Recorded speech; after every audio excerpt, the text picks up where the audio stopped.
first day on set, we shot in Nashville, then we moved to Knoxville. And we're shooting at Neyland Stadium, where my brother played football his entire college career. And for me, like, I'm just standing in the end zone, looking at the stadium, just being like, I'm back here. Like, how am I back here? This is just so crazy. Never forget this hand on my shoulder, and he like leans in, he goes, sometimes life's full circle. And at that point, I just was like, everything's great. He was literally the biggest movie star in the world. He's the only person that had been #1 in the box office for like 5 or 6 years straight.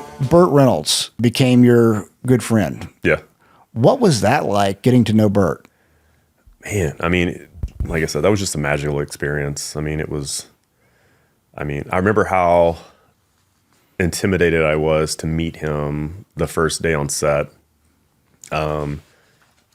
We also had cast Chevy Chase as his best friend. And Fletch is one of my favorite movies. But getting to know Burt for the months that we were together, we brought him to Nashville because we were shooting in Nashville, and I'd never heard of Manuel. And we took him to Manuel's studio, and Manuel, I mean, he made all of Elvis's jumpsuits. He made all Johnny Cash's clothes. Him and Burt used to hang out.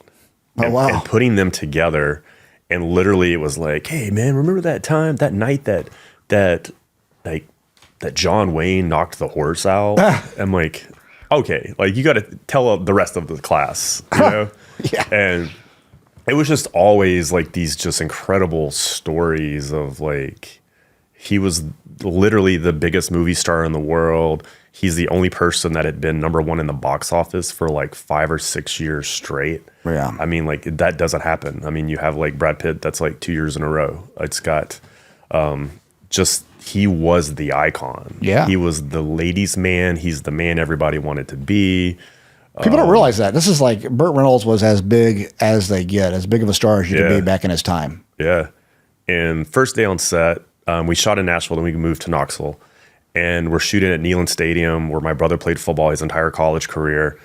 And for me, like, I'm just standing in the end zone, looking at the stadium, just being like, I'm back here. Like, how am I back here? This is just so crazy.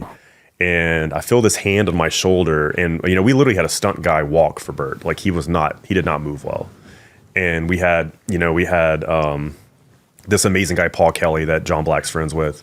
We're all friends with him, but John Black knew him. And he worked with Burt every single day on set, and he would stretch him out and make him limber. And like we're not sure Burt would have made it through or been able to complete the shoot if Paul hadn't worked with him like he had, and like kind of make him, able to move around. And because we're working 17, 18-hour days. I mean, this is like tough on anybody.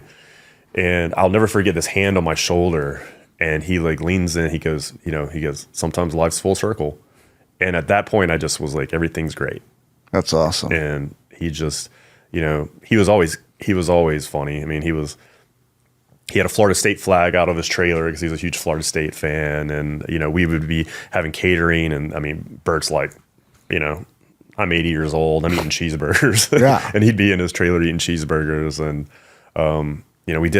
we were like, everything's going so great. And I was doing the casting, and we had this wedding shoot day, and I was like, we're going to have 150 extras at a country club. Let's invite all of our friends and family. Let's just make this like the family day. And, I had my entire family there.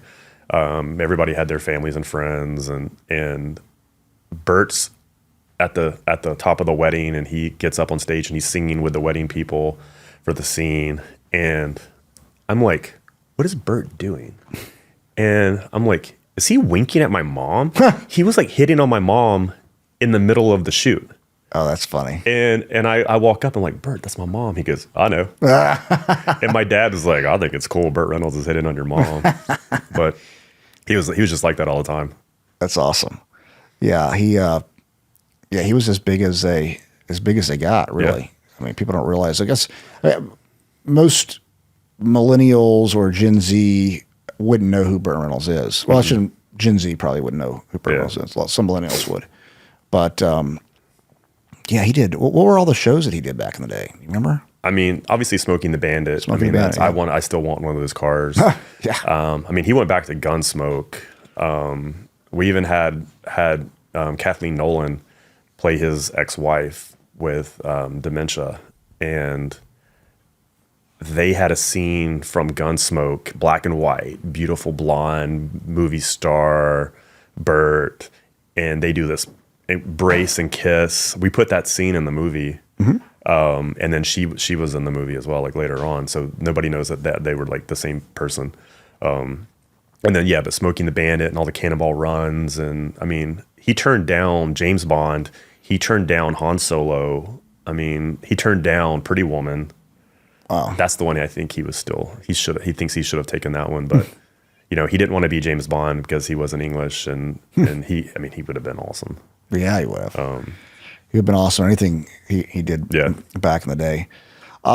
He definitely regretted some of those decisions because he definitely went for the more commercial pictures. Yeah. Well, I mean, you have to make choices in life, and I'm sure he did what he thought was best at the time. Yeah. It made sense at the moment, and hindsight's always 2020. Yeah. I actually took my dad to his funeral, and there was about 50 of us that went. Gordon, that I mentioned, that produced the movie with us, he came. And there was really only about 50 of us at the funeral in Palm Beach. And Burt actually spoke at his funeral. Oh, yeah? Yeah. It was pretty cool. What did he say? They played where he had spoke at like a Christmas sermon. They kind of they cut and put it together, and it was pretty cool. Nice. And it was funny. It was just like 50 of us, and then like it was like Vanilla Ice and like some crazy like people you'd never expect to see at Burt Reynolds' funeral. Yeah, I'm sure. I mean, you have a lot of interesting friends. Yeah. Over that many years. I still spend time with him at like he has this statue at the Hollywood Forever Cemetery in LA. He's got like front row on the water. It's pretty cool to go. Just kind of, it's very emotional. Like I just get to go there and just like I'll just spend 10 minutes when I go to LA and just kind of like really miss those moments.